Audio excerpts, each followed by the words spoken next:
नमस्कार। आज के इस खास विश्लेषण में सभी का स्वागत है।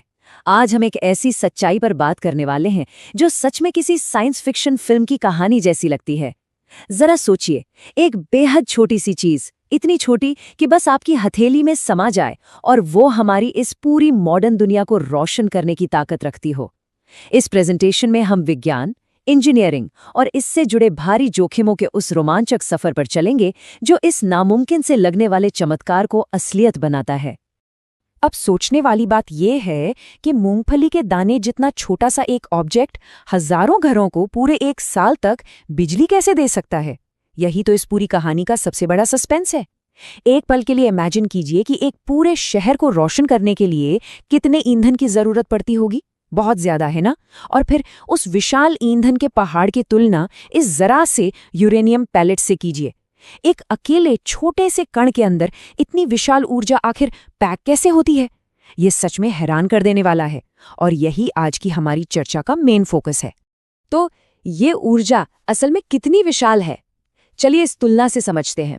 सिर्फ एक यूरेनियम पैलेट, जी हाँ सिर्फ एक, उतनी ही ऊर्जा पैदा करता है जितनी 1800 पाउंड कोयले या फिर 150 गैलन तेल को जलाने से मिलती है। मतलब एक तरफ जीवाश्म ईंधन या फॉसिल फ्यूल के बड़े बड़े ढेर और दूसरी तरफ ये एक छोटा सा दाना। ये एनर्जी डेंसिटी का एक ऐसा अनबिलीवेबल लेवल है जो पूरी गेम को ही पलट कर रख देता है।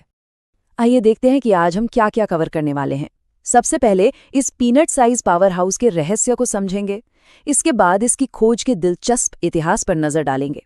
फिर माइनिंग और एनरिचमेंट की जटिल प्रक्रिया को डिकोड करेंगे। उसके बाद हम सीधे न्यूक्लियर रिएक्टर के अंदर चलेंगे और समझेंगे कि ये काम कैसे करता है। और अंत में इसके डार्क साइड यानी इसके गंभीर पहलुओं पर भी बात करेंगे। चलिए शुरू करते हैं हमारे पहले सेक्शन से, a history of discovery, unlocking the atom. जानकर हैरानी होती है कि जिस यूरेनियम को आज हम इतनी विशाल ऊर्जा का स्रोत मानते हैं, उसे शुरुआत में एकदम मामूली और बिना किसी काम की धातु माना जाता था। दशकों तक किसी को अंदाजा भी नहीं था कि इस साधारण से दिखने वाले पत्थर में क्या छिपा है। टाइमलाइन पे नजर डालें तो 1789 में जर्मन वैज्ञानिक मार्टिन हेनरिक क्लैपरोथ ने सबसे पहले यूरेनियम की खोज की थी। फिर काफी लंबा समय बीता और 1896 में हेनरी बेकरेल ने इसके रेडिएशन को पहचाना। इसके बाद मैरी और पियरे क्यूरी ने रेडियो एक्टिविटी पर हमारी समझ को और गहरा किया। 1932 में एक बड़ा ब्रेक थ्रू मिला जब जेम्स चैडविक ने न्यूट्रॉन की खोज की, एक ऐसा कण जिसमें चार्ज तो नहीं था पर ताकत बेहिसाब थी। और फाइनली 1938 में ऑटो हैन और फ्रिट्ज स्ट्रासमैन ने न्यूक्लियर फिजन यानी परमाणु विखंडन का सक्सेसफुल डेमोन्स्ट्रेशन करके इस अपार ऊर्जा को दुनिया के सामने खोलकर रख दिया। वाकई इस एक पल ने दुनिया का इतिहास ही बदल दिया। अब आगे बढ़ते हैं हमारे दूसरे सेक्शन की ओर, the secret of uranium, isotopes and enrichment.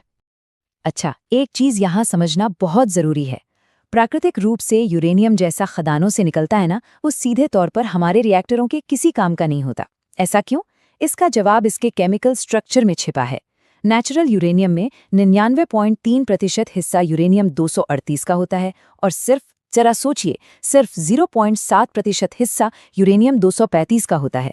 लेकिन दिलचस्प बात यह है कि ये 0.7% का छोटा सा हिस्सा ही इस पूरी पिक्चर का असली हीरो है, क्योंकि यही वो आइसोटोप है जो आसानी से स्प्लिट हो सकता है यानी टूट सकता है।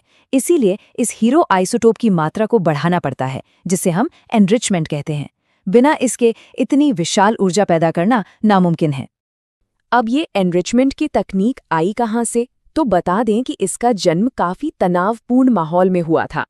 दूसरे विश्व युद्ध के दौरान अमेरिका का जो मशहूर मैनहट्टन प्रोजेक्ट था, उसी में एनरिको फर्मी और जे रॉबर्ट ओपेनहाइमर जैसे दिग्गज वैज्ञानिकों ने दिन रात एक करके इस जटिल तकनीक को डेवलप किया था।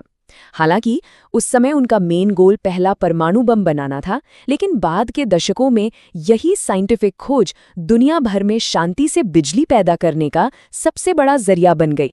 चलिए अब रुख करते हैं तीसरे सेक्शन का, mining the power, deep earth engineering. तो यूरेनियम आता कहाँ से है? ये धरती की गहरी खदानों में यूरेनाइट नाम के खनिज या मिनरल में मिलता है। कई जगहों पर तो इसकी मात्रा महज 0.1% जितनी कम होती है।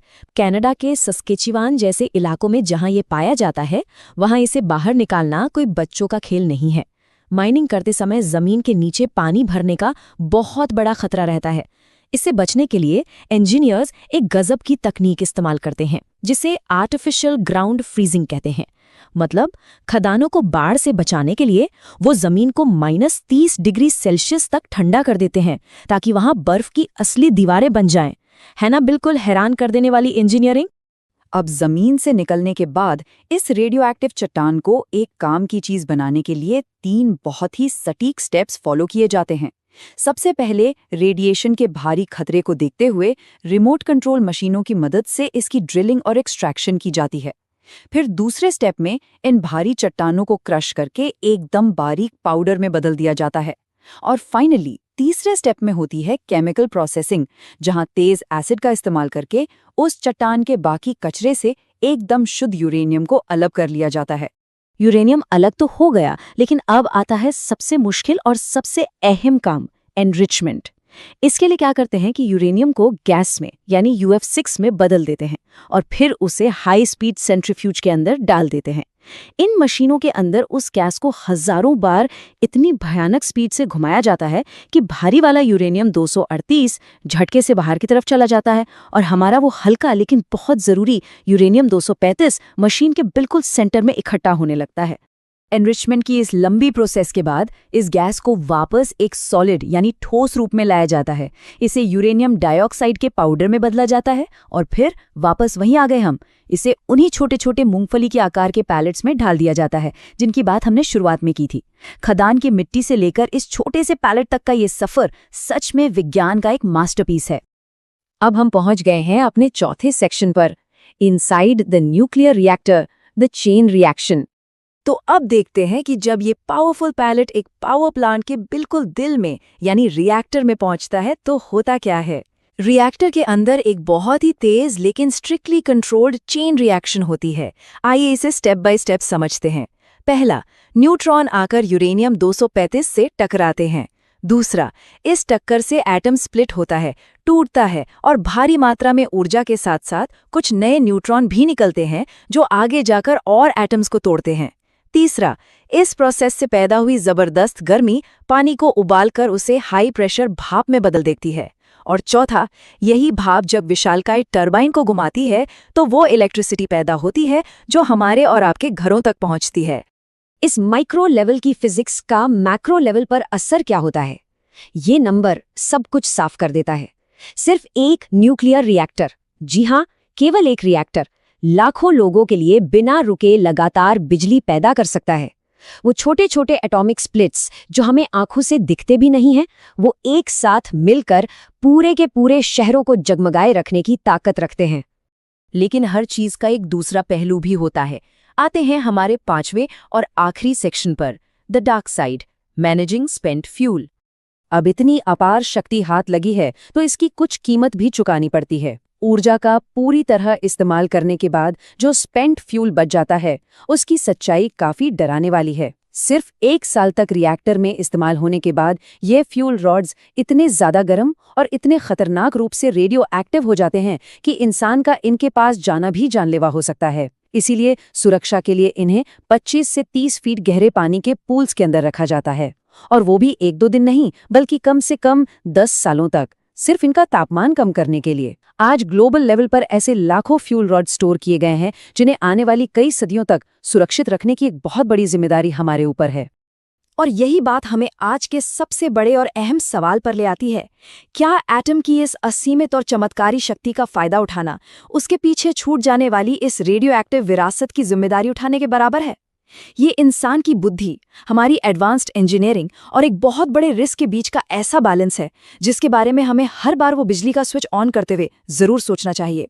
इस प्रेजेंटेशन में हमारे साथ जुड़ने के लिए बहुत बहुत धन्यवाद। विज्ञान को समझने का ये सिलसिला आगे भी यूं ही चलता रहेगा।